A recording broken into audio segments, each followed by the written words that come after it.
Hey guys, I'm Alfred Podcast and welcome to week 26 of the Premier League review. If you want to know this is what we do to take a look at the past set Premier League results, we take a look at the Premier League table and we finish off by looking at the Premier League top goal scorers. So here is the past set of Premier League results. These games were played on Saturday the 3rd, Sunday the 4th and Monday the 5th of February 2018. Also next to the games are the times in this video, so if you want to hear about a specific match, just go to the tab next to the game and you'll skip out all the other crap. But without further ado, let's get into our first match. We start with Arsenal versus Everton. It was a quick start to this game as only 6 minutes into the match, Arsenal took the lead through Aaron Ramsey. A great goal, and on his debut, Pierre Aubameyang was involved in it as he slipped through a great pass to Henrik Mkhitaryan. Mkhitaryan then rolled the ball into the box, and on the end of it was Ramsey, who can't miss, and he didn't miss from 5 yards out. And Arsenal doubled their lead in the 14th minute thanks to Laurent Koscielny. Bit selfish from Koscielny, as Mesut Ozil's corner was nodded on at the near post by Mustafi, and it was headed for Aubameyang, who could have grabbed a debut goal early on, but Koscielny dived in front of him and nodded home. And also got their third 5 minutes later when Aaron Ramsey got his second of the match. Mesut Ozil sprinted past his marker and got the ball in a ton of space. He found Alex Iwobi, who teed it up for his Welsh counterpart, and Ramsey shoots from 25 yards out. It deflects off of Mangala, wrong foots Jordan Pickford and rippled the roof of the net. And Arsenal killed the game off in the 37th minute when Pierre-Emerick Aubameyang got a debut goal to make it 4-0. Typical Aubameyang really, as he sprinted onto Henrik Mkhitaryan pass and dinked the ball over Pickford. He was offside, and you never know. If the linesman spotted it, then Everton could have been in with a Can't even finish that sentence. But Everton will get a consolation goal in the 65th minute through Dominic Calvert-Lewin. Good move as well as Tom Davies drove through the midfield before poking it out wide to Cucu Martina. He crossed it in and both Oumar Niasse and Calvert-Lewin attacked it, but it was Calvert-Lewin who just came onto the pitch and he nodded it home. But Arsenal will get their 4-goal lead back 10 minutes later when Aaron Ramsey bagged his first ever hat-trick. Dominic Calvert-Lewin was at fault for this one as all he could do is give the ball to Henrik Mkhitaryan, who looked up, picked out Ramsey with a cutback, who buried the ball in low for his first ever hat-trick. And that's the game ended. What else can I add to this one? Arsenal were just the better side from the offset. Henrik Mkhitaryan looked great on his home debut, bagging himself 3 assists. Aubameyang looked great as well, not bagging loads of goals but grabbing a great one despite the offside. He just looked a much needed injection of life into this Arsenal squad. Everton never really in this game and Arsenal came away with a well deserved and easy 3 points. And we went to Watford versus Chelsea. The game wasn't going Chelsea's way in the opening half an hour by just giving the ball away and being stuck in their own half. One of the main men of how bad they were was Timu Bakayoko. He gave the ball away numerous times and things would go from bad to worse for the midfielder as on the 30-minute mark he was shown his second yellow card and hit the showers early. A heavy touch by the Frenchman and he goes to get the ball back from Richarlison and he collides with the Brazilian. Having just been booked moments earlier, Mike Dean showed him a quite harsh second yellow, but to be fair I felt like he wasn't going to finish this game anyway. The amount of heavy touches he was always going in for those challenges anyway, and if that didn't seal him he probably would have been subbed anyway. So the Frenchman hit the early showers. And Watford would get the perfect chance to take the lead 5 minutes from half time when they were given a penalty. It came as the ball was slipped through to Gerard Deulofeu. He sprinted onto it, Courtois came off his line and Deulofeu went down. Really soft, hardly any contact if any, pretty much the exact same contact as the Harry Kane penalty. Troy Deeney stepped up to take it and he planted his penalty the right hand side of Courtois for only his 3rd league goal of the season. But Chelsea would undeservedly level the game up in the 82nd minute through Eden Hazard. Just a moment of Hazard magic really as he dropped his shoulder to get rid of his man, opened his body up and curled his shot from the edge of the box to the area into the far corner. But Watford retook the lead 2 minutes later when fullback Daryl Janmaat made it 2-1. It came as the defender made his way to the edge of the box, played a 1-2 with Roberto Pereira that left him 1-on-1 with Courtois, and he put his shot back across goal and into the back of the net. And Watford would wrap the game up 2 minutes later when Gerard Deulofeu got a goal on his home debut. Just poor defending from Chelsea really as they tried to attack and Watford break, and I would say it's speed, but it wasn't. Deulofeu basically jogged his way into the Chelsea box before taking a shot that took a little deflection and it rolled into the bottom corner. And Watford got their 4th in the 90th minute through Roberto Pereira. Abdoulaye Doucouré dragged David Luiz out of position and slipped the ball through to Pereira, who faked his first shot before firing the ball back across the face of goal and it nestled into the side netting just inside the post. And that's how the game ended. Chelsea just looked awful in this match. They had like 2 shots on target in the entire game and Watford bossed pretty much every stat you can name. Antonio Conte is under more pressure than ever right now with 2 defeats by 3 goals in 2 games. Obviously last week's 3-0 loss to Bournemouth and this week's defeat to Watford.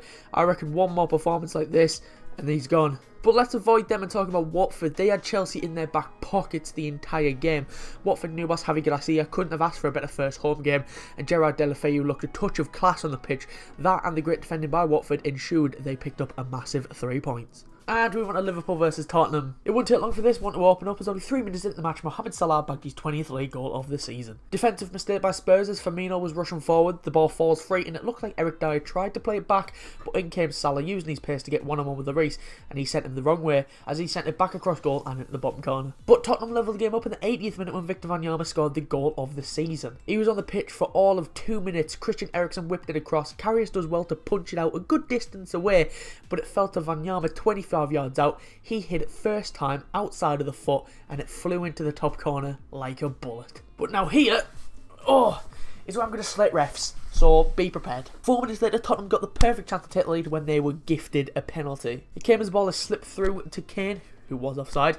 He was brought down by Karius despite the fact that there's no contact, and the ref, despite him going over to his linesman who said he was offside, still give the penalty anyway. Now I know a lot of people are saying it's because Dejan Lovren hit the ball, but the other thing is the ref didn't even know that if Lovren touched it. The ref did not know, he guessed. You can't be guessing at the top level. Harry Kane stepped up to take it, but his penalty was awful, straight down the middle, no power whatsoever, and Karius palmed it away with Van Dijk cleaning up the rebound. And Liverpool thought they won the game in the 91st minute when Mohamed Salah got his and Liverpool's second. What a goal it was as well as the Egyptian tried to cross it in. It came off the hand of Del Ali. I'll talk about him in the conclusion, just a little teaser for you. He's a rat. Nothing was given because of course not, these refs are Spurs fans. The winger got on with it, mugged 2 defenders off by cutting inside them both and then dinked the ball over the wrist and into the back of the net. But the refs couldn't let Spurs lose. They gave them another penalty in the 94th minute. Eric Lamela went down like a sack of shit under little contact by Virgil van Dijk, and get this right, the ref didn't give it. The ref did not give it until his linesman, who was in a worse position. The referee was in a better position. He waved his flag and they both talked about it again. And he gave it. What the fuck? Kane stepped up to take his second penalty and he tucked it away as Spurs stole 2 points. And that's how the game ended. If I'm being completely honest, a draw is the right result. The Spurs played Liverpool off the park in the second half. It's just the way they got the draw that's really annoyed me. Del Ali was booked for diving for like the 3rd time this season, and yet the FA don't do anything about him because he's English and they like him. Harry Kane dived for the first penalty. Lamela went down like an Olympic swimmer. Oh, this was frustrating. Like I said, a draw was the right result, but it's just the way that they resorted to getting the point that really annoyed me. Both teams came away with a point, and that's the last I'm going to talk about this situation. And we've got to West Brom versus Southampton. It wouldn't take long for this one to get going. There's only 4 minutes in the game. West Brom took the lead through Ahmed Higazi. Typical West Brom goal really, as Chris Brunt whipped in a corner from the right hand side.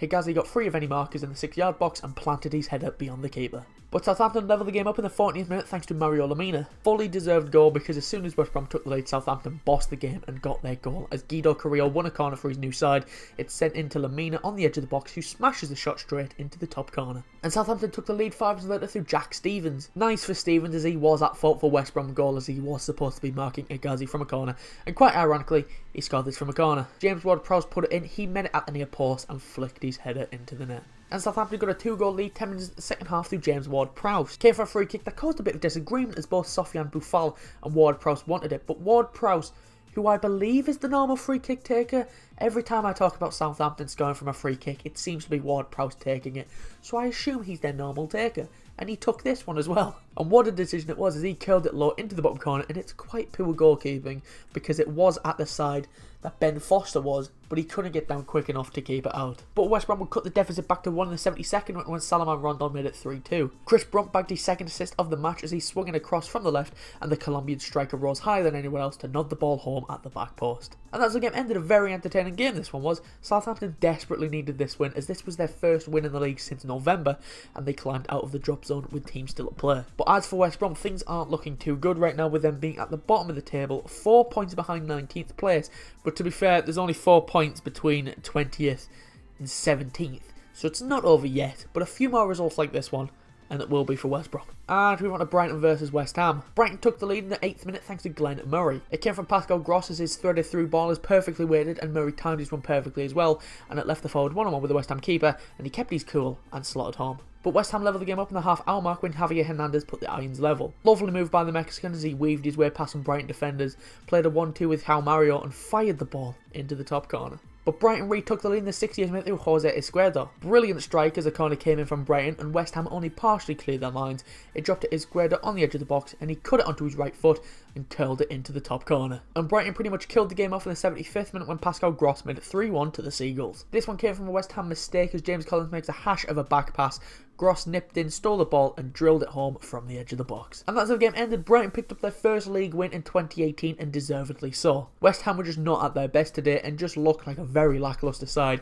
and Brighton were able to punish their mistakes and picked up a well-deserved 3 points. And moving on to Bournemouth versus Stoke. It was a perfect start for Stoke as 5 minutes into the match they took the lead through Xherdan Shaqiri. Stoke's newest signing, Badou Ndiaye, got the assist as he crossed the ball into the box from the left hand side, and they're completely unmarked with Shaqiri, who glanced his header past Asmir Begovic. But Bournemouth will level the game up in the 70th minute through Joshua King. Stoke were very resilient at the back up until this, as a moment of luck I think even Bournemouth fans would admit to, as the ball rebounds into the path of King. He took full advantage as he smashed a low shot past Jack Butland. And Bournemouth took the lead for the first time in the match 10 minutes later when Lys Mousset got his first league goal of the season. He came from a Jordan Ibe free kick and he put it deep into the box, and there to meet it unmarked at the back post was Mousset, who headed home from close range. And as the game ended, as Bournemouth handed Stoke their first loss under new boss Paul Lambert. These goals were also the first goals that Stoke have conceded under their new boss as well, so it was going to go alright for Stoke. Bournemouth, after beating Chelsea 3-0 at home, will be proud of that win, but I know that Bournemouth fans will be ecstatic with this one because it's always better when your team comes from behind to win.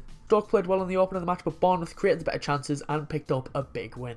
And we went to Manchester United versus Huddersfield. Boring first half this one. United were on top, but they failed to find the net until 10 minutes in the second half when Romelu Lukaku gave the horse the lead. Simple Lukaku goal really, as the man dramatic picked out Juan Mata on the left hand side. He whipped the ball in, and on the end of it was Lukaku, who smashed a volley home. And United would get the perfect chance to double their lead in the 68th minute when Alexis Sanchez was pushed over in the box by Michael Hefele, and the ref pointed to the spot. United new boy Sanchez also stepped up to take it, but his shot is well saved by Jonas Lossell, but there was nothing he could do about the rebound as the Chilean gobbled it up and put the ball in the net for his first goal for his new club. And that's how the game ended. A very comfortable win in the end for United, as Huddersfield never challenged the United net. The first half, like I said, was boring, but 2 goals in the second half was enough for the horse to slightly reduce the gap at the top and send their visitors crashing into the bottom 3. And we went to Burnley versus Manchester City. Man City took the lead in this 22nd minute thanks to fullback Danilo. As simple as you like for the league leaders, as Kevin De Bruyne took a corner short to Bernardo Silva. Silva rolled the ball back across the box to Danilo, who took a touch before curling the ball into the top corner from 25 yards out. And Man City were pretty much on top for the rest of the match up until the 70th minute when Raheem Sterling missed an open net from inside the 6-yard box. He somehow put it wide, and after this, Burnley were on top. And Burnley got what they deserved in the 82nd minute when they levelled the game up through Johan Gudmundsson. Matthew Lawton got the assist as he put in a perfect cross for Gudmundsson, who met it at the back post, and the Icelandic man poked the ball into the back of the net. And as the game ended, it's nothing less than Burnley deserved. As I said, as soon as Raheem Sterling missed that sitter, Burnley started to crank up the pressure, and they made Man City pay for their wasted chances. As I just alluded to, Man City had a lot more chances, but they couldn't find the net enough times as they come away with a point, and they will probably look at it as 2 points dropped. And moving on to Leicester versus Swansea. Leicester got the first goal in this one in the 16th minute when Jamie Vardy got the goal. Some brilliant footwork from Kelechi Iheanacho to tee up Vardy. He shifted it from one boot to the other and then split the defence in half with a pass that left Vardy one-on-one with Fabianski, and Vardy slotted it home. But Swansea levelled the game up in the 52nd minute through Federico Fernandez. It came from a corner that Ki Sung-young put into the box, and it's a great corner, so much that the big defender didn't even have to jump to meet it, and he planted his header beyond Kasper Schmeichel. And that's how the game ended. Leicester were all over Swansea in this game, but they couldn't find the winner against a very tough Swansea side. Leicester dominated pretty much all of the game, but Swansea were able to hold on to pick up another crucial point, and the Carlos Carvajal revolution rolled on. And finally, we've got Crystal Palace versus Newcastle. Newcastle took the lead in the 23rd minute and it's one of the most shocking pieces of defending I've seen all season. It came from a corner that Kennedy whipped into the Palace box, and somehow it goes through literally everyone in the box, and it falls to Mohamed Diame at the back post, who poked it home. But Palace will get the perfect chance to level the game up in the 55th minute when they were awarded a penalty. Came as Kieran Clark tugged on the shirt of Christian Benteke as he was trying to jump, and the ref gave the spot kick. Very soft. Very soft.